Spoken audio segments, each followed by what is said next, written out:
મિત્રો, હું બિપિન કેશવાની પદદર્શક ચેનલમાં આપનું હાર્દિક સ્વાગત કરું છું. એક પિતા પુત્રની કહાની છે. પિતા અને પુત્ર સુખેથી રહેતા હતા, પણ પુત્રને એક બહુ મોટો ગર્વ હતો કે એની પાસે 200 મિત્રો છે.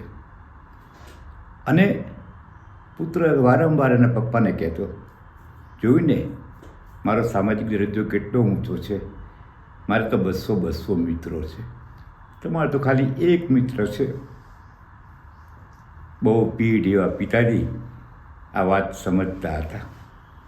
પિતાજીને એક દિવસ એમ થયું કે લાવો ને હવે અને જે મિત્રો પર અભિમાન છે ને એનો કંઈક મારે રસ્તો બતાવવો પડશે.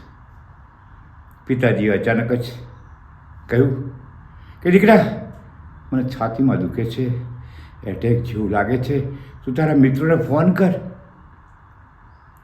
પેલો કે કશો વાંધો નહીં, હમણાં મારા મિત્રો બધા દોડતા આવશે. મિત્રને ફોન કર્યો, મિત્રએ ફોન ઉપાડ્યો નહીં. બીજી વાર ફોન કર્યો તો ફોન સ્વિચ ઓફ આવવા લાગ્યો. એને એમ થયું કે જોવું તો ખરો. એ મિત્રના ઘરે જાય છે. મિત્રના ઘરે જાય છે અને બેલ વગાડે છે, લાઇટ ચાલુ થાય છે. એના મનમાં કે હવે મારો મિત્ર જલ્દી બહાર આવશે. વળી પાછી લાઇટ બંધ થઈ જાય છે, બેલ વગાડે છે, કોઈ જવાબ આપતું નથી. બીજા મિત્ર ત્યાં જાય છે. બીજો મિત્રો એને ત્યાં ડોલબેલ હોતો નથી એટલે બૂમ પાડે છે. મિત્રએ અવાજ આપ્યો, હા બોલ બોલ, શું હતું? કહે છે કે આવું થયું છે, મારા પપ્પાને એટેક આવે છે, દવાખાને લઈ જવા છે. મિત્ર કહે છે, ભાઈ અત્યારે મારી તબિયત બરાબર નથી, મને સુવા દે, તું જતો રહે.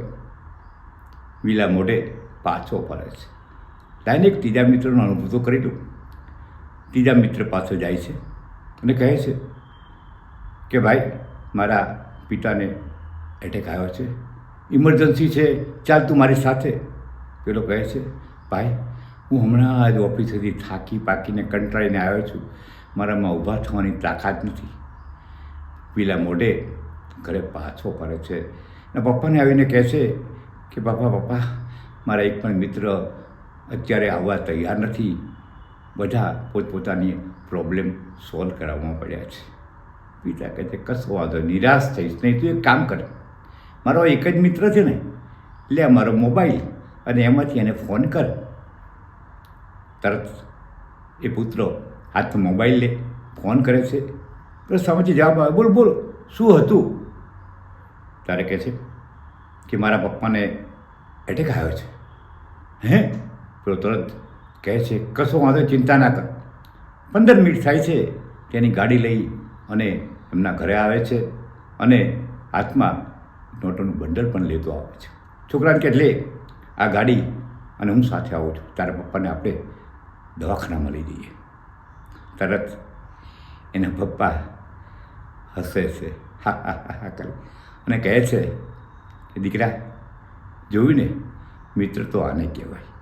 એક અવાજ ઉપર આવે ને, તારા જે મિત્રો છે ને એ બધા તારી સાથે પાર્ટીઓ કરે છે, તું ચા પડે નાસ્તો કરાવે છે ને એટલે તારા મિત્રો છે.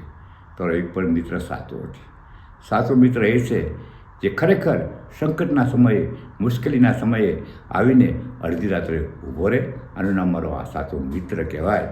જોઈને મિત્રો, સાચા મિત્રોની વાત યાદ આવતા તો ભગવાન શ્રી કૃષ્ણને સુદામા યાદ આવે છે.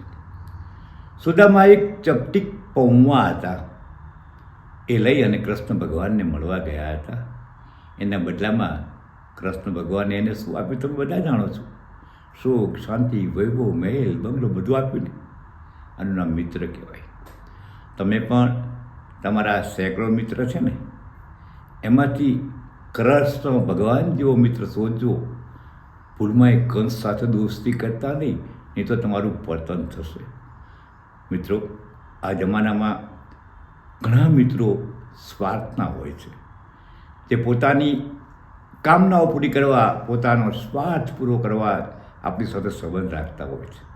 એવા મિત્રોને ઓળખો અને ત્યાગો, તો જ તમારું કલ્યાણ થશે. જય શ્રી રામ. તમારે પણ આવો કૃષ્ણ જેવો મિત્ર હોય ને તો જરૂરથી અમને કોમેન્ટમાં જણાવજો.